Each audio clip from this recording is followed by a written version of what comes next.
കേരളത്തിൽ ഇന്ന് ഏറ്റവും അധികം ചർച്ച ചെയ്യുന്ന പേര് രാഹുലാണ്. അത് ഒരു രാഹുൽ അല്ല, പല രാഹുൽ.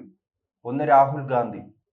അത് ചരിത്രത്തിൽ ഇടം നേടിയ പേരാണല്ലോ. കോൺഗ്രസിന് ഏറ്റവും അധികം പരാജയങ്ങൾ സമ്മാനിച്ച ഒരു കഴിവുകെട്ട നേതാവാണ് രാഹുൽ. അത് ദേശീയ തലത്തിൽ കോൺഗ്രസിന് തലവേദനയായ പേരാണ് രാഹുൽ. കേരളത്തിലേക്ക് വരുമ്പോഴും കോൺഗ്രസിന് തലവേദനയായ ഒരു പേരായി മാറിയിരിക്കുകയാണ് രാഹുൽ മാങ്കൂട്ടം.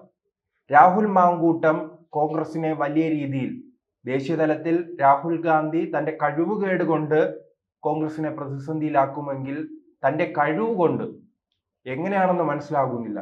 ഇപ്പോൾ കണക്കനുസരിച്ച് തന്നെ 15-ലധികം സ്ത്രീകളെയും അതോടൊപ്പം തന്നെ പല പുരുഷന്മാരെയും ഇദ്ദേഹം ലൈംഗികമായി ഉപദ്രവിച്ചു.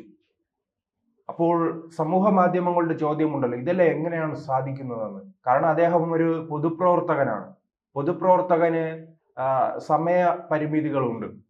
എല്ലായിടങ്ങളിലും ഓടിയെത്തണം. പ്രത്യേകിച്ച് അദ്ദേഹം യൂത്ത് കോൺഗ്രസിന്റെ പ്രസിഡന്റ് ആയിരുന്നു. അപ്പോൾ കേരളത്തിലുടനീളവും സംസ്ഥാനത്തിന് പുറത്തുമെല്ലാം കമ്മിറ്റികളിൽ പങ്കെടുക്കണം, പരിപാടികളിൽ പങ്കെടുക്കണം. അങ്ങനെ ഒരു നേതാവാണ് ഇത്രയും കേസുകളിൽ പ്രതിയാകുന്ന രീതിയിലേക്ക് ഇത്രയും പേരെ വലയിടാൻ ഇദ്ദേഹത്തിന് കഴിഞ്ഞത്.